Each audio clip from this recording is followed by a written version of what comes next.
परिवार ही सब कुछ है, देश हित दल हित की कोई वैल्यू नहीं, परफॉर्मेंस की कोई वैल्यू नहीं, और ईमानदारी बोलने का खामियाजा भी भुगतना पड़ता है कांग्रेस में। मैं तो उसका भुक्तभोगी हूँ। मैं प्रार्थना कर रहा हूँ ईश्वर से कि डॉक्टर थरूर के साथ कोई अप्रिय चीज़ ना की जाए, उनके इस ईमानदारी भरे लेख के चलते।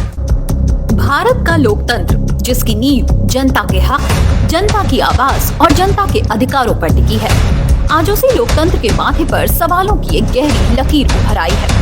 भारत दुनिया का सबसे बड़ा लोकतंत्र है, लेकिन आज इस लोकतंत्र की सबसे गहरी बुनियाद पर एक सवाल गूंजने लगा है। सवाल सत्ता का नहीं है, सवाल अधिकार का है, सवाल जनता का नहीं है, सवाल परिवार का है। दिलचस्प बात यह है कि सियासत की महाभारत में ये सवाल कोई और नहीं बल्कि कांग्रेस के दिग्गज सांसद शशि थरूर ने उठाया है। वही थरूर जो अक्सर अपनी ही पार्टी के अंदर से सिस्टम पर वार करने के लिए जाने जाते हैं। दरअसल थरूर ने राजनीतिक वंशवाद को लेकर 31 अक्टूबर को ओपिनियन पोल्टर प्रोजेक्ट सिंडिकेट पर एक लेख जारी किया था, जिसमें उन्होंने भारत की वंशवादी पॉलिटिक्स को सीधे तौर पर टारगेट किया था। अब आखिर शशि थरूर ने ऐसा क्या लिखा है, ये आपको बताते हैं। थरूर ने आर्टिकल के एक अंश में लिखा, भारत में राजनीति फैमिली बिजनेस बन गई है। जब तक राजनीति परिवारों के इर्द गिर्द घूमती रहेगी, तब तक लोकतांत्रिक सरकार का असली मतलब पूरा नहीं हो सकेगा।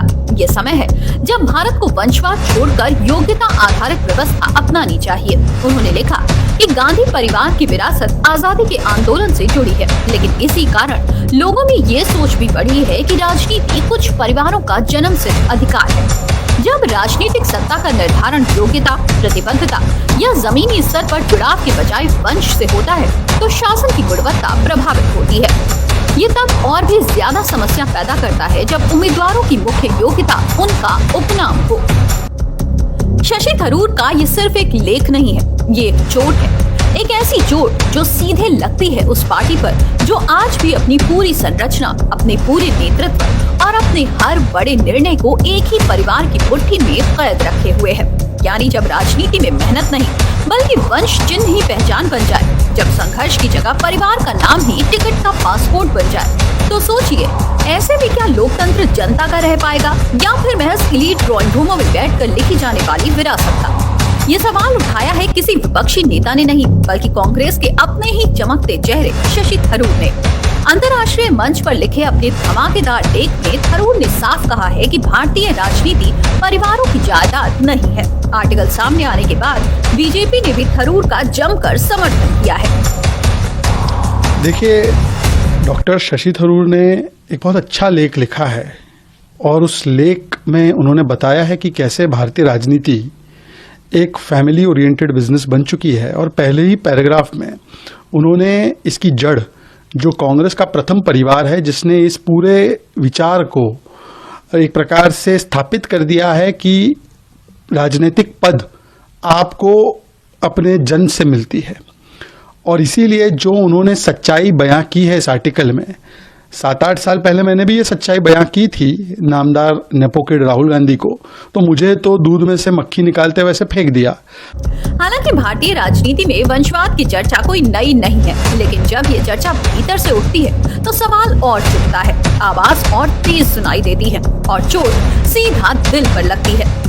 कांग्रेस पार्टी, जिसने आजादी की लड़ाई से लेकर भारतीय लोकतंत्र की शुरुआती दशकों तक राष्ट्र की राजनीतिक दिशा तय की, आज अपनी पहचान और अस्तित्व की सबसे बड़ी चुनौती से जूझ रही है। हालांकि इस लेख को लेकर कांग्रेस कवर अप करने की कोशिश कर रही है, लेकिन कांग्रेस शायद ये नहीं जानती कि हकीकत की आवाज को किसी कवर से फर्क नहीं पड़ता है।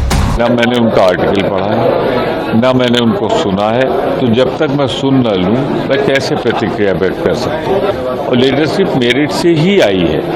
पंडित जवाहरलाल नेहरू इस देश के योग्यतम प्रधानमंत्री थे। गुलाम भारत जब आज़ाद हुआ तो उसका नवनिर्माण किया। इंदिरा जी ने अपनी शहादत देकर साबित किया। राजीव जी ने अपनी शहादत देकर इस देश की सेवा की।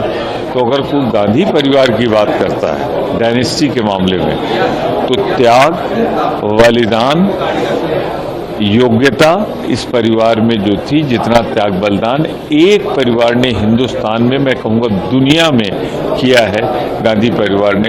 जवाहरलाल नेहरू 12 साल जेल में रहे। कौन ऐसा परिवार है? लेख में थरूर ने बिना नाम लिए उन राजनीतिक पार्टियों और संरचनाओं पर हमला किया है जो परिवार केंद्रित नेतृत्व पर चलती हैं। लेकिन असल चोट कांग्रेस को पड़ी है, क्योंकि थरूर कांग्रेस के बड़े चेहरे माने जाते हैं। कांग्रेस नेता शशि थरूर ने जिस सच को शब्द दिए हैं वो कोई नया खुलासा नहीं है, लेकिन हकीकत का आईना जरूर है। लेख में साफ कहा गया है कि भारत में राजनीति प्रतिभा से नहीं, रिश्तों से चलती है। देश में यूनिवर्सिटी ऑफ डेमोक्रेसी नहीं, बल्कि फैमिली लिमिटेड कंपनी चल रही है और इसके सबसे बड़े पोस्टर बॉय वर्षों से कांग्रेस खुद रही है। नेहरू से लेकर गांधी नेहरू परिवार तक सत्ता की चाबी बड़ी पार्टियों के हाथों में नहीं, बल्कि एक खानदान की तिजोरी में बंद रही है। शशि थरूर ने ये बात को उजागर करके इस बात को स्पष्ट कर दिया कि कांग्रेस में परिवारवाद की जड़ें गहरी और अब वक्त आ गया है कि परिवारवाद को समाप्त होना चाहिए।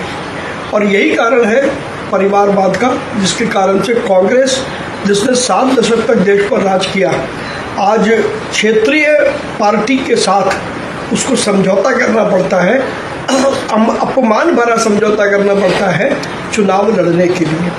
तो इसका मूल कारण यदि देखेंगे तो केवल और केवल परिवारवाद है।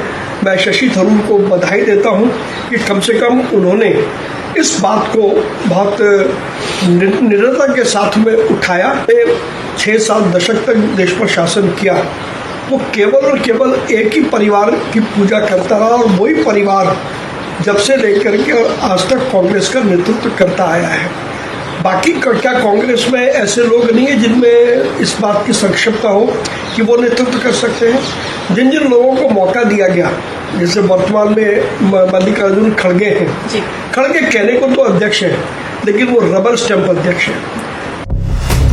थरूर की बात इसलिए भारी पड़ती है क्योंकि ये आरोप विपक्ष से नहीं, बल्कि उसी पार्टी के भीतर से उठ रहा है जिसने दशकों तक देश को चलाया है। शशि थरूर ने अपने लेख में साफ कहा है कि भारत को अब वंशवाद नहीं, योग्यता को स्वीकार करना होगा। लेकिन सवाल ये है कि क्या कांग्रेस में योग्यता को जगह मिलेगी या पार्टी का भविष्य वही रह जाएगा?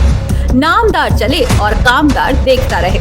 ये पहली बार नहीं है जब शशि थरूर ने पार्टी लाइन से अलग बात कही है। इससे पहले भी कांग्रेस सांसद शशि थरूर कई बार पार्टी की आधिकारिक लाइन से अलग बयान देकर सरकार का समर्थन करते रहे हैं। बहरहाल थरूर का लेख सामने आने के बाद इसे लेकर सियासी विवाद जारी है। बीजेपी कांग्रेस और गांधी परिवार पर सवाल उठा रही है, वहीं कांग्रेस पार्टी के नेताओं की ओर से गांधी परिवार के सपोर्ट में प्रतिक्रियाएं आ रही हैं।